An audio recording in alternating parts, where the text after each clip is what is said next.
the women's volleyball team, Megan Lenhart. And Megan, you guys were 2-2 in the first weekend, but you lost to two top 10 teams. What's your synopsis of the weekend as a whole? Sure.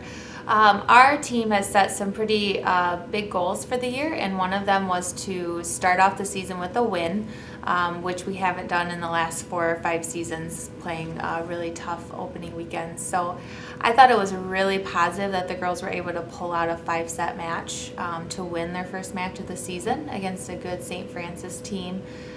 They could have easily given up during that match, and they really came together and fought hard, and I feel the first day was really positive because of that.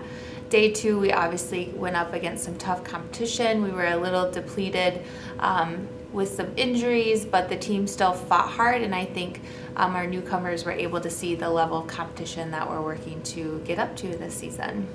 You guys lose Molly Lemire and Marcy DeHaan, who were 2 of your top hitters last year. Who do you see replacing them with production on this team? Absolutely. So far, Chrissy Dale has really stepped up as our go-to hitter. She actually broke a school record in our first match of the season, which was really positive for her. Our freshmen are also stepping up into some big roles. Izzy Huntington has been playing some outside and right side and has been just a real consistent attacker for us, which is what Molly was last year, just really consistent. And then our middles are continuing to get more comfortable and gaining some kills for our offense. Ashley Vanderhorst is doing a great job. Sarah Windling coming off injury. And then Carly Nichols is another attacker who's coming off injuries the last couple seasons and really coming into her own on the court. And then finally Charlie Smith is our last new attacker who is gaining some confidence and working her way into the rotation. You know, with Charlie and Izzy, and I guess the whole team in general, how's the team chemistry this year with a lot of people returning? It's got to be positive for you to have some returners coming back this year. Absolutely. This is probably one of the closest teams I've coached in the last 7 years at Davenport. They worked so hard during the spring to really understand each other better and to build some deeper relationships. So the closeness of this team is unmatched in my opinion, and they continue to work hard on really understanding how to motivate each other and how to hold each other accountable.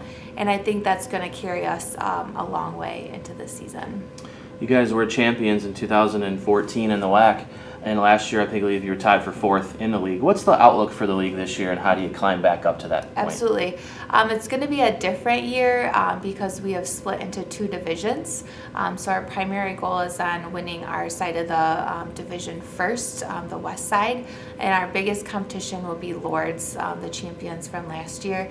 They are returning a ton of players and have some more strong transfers coming in, so we know that's going to definitely be a challenge. And of course, competing against Cornerstone just down the road is always a tough rivalry. So those are the 2 we're really focused on right now on our side, and then when we cross over, Madonna and Indiana Tech will continue to be strong opponents this season.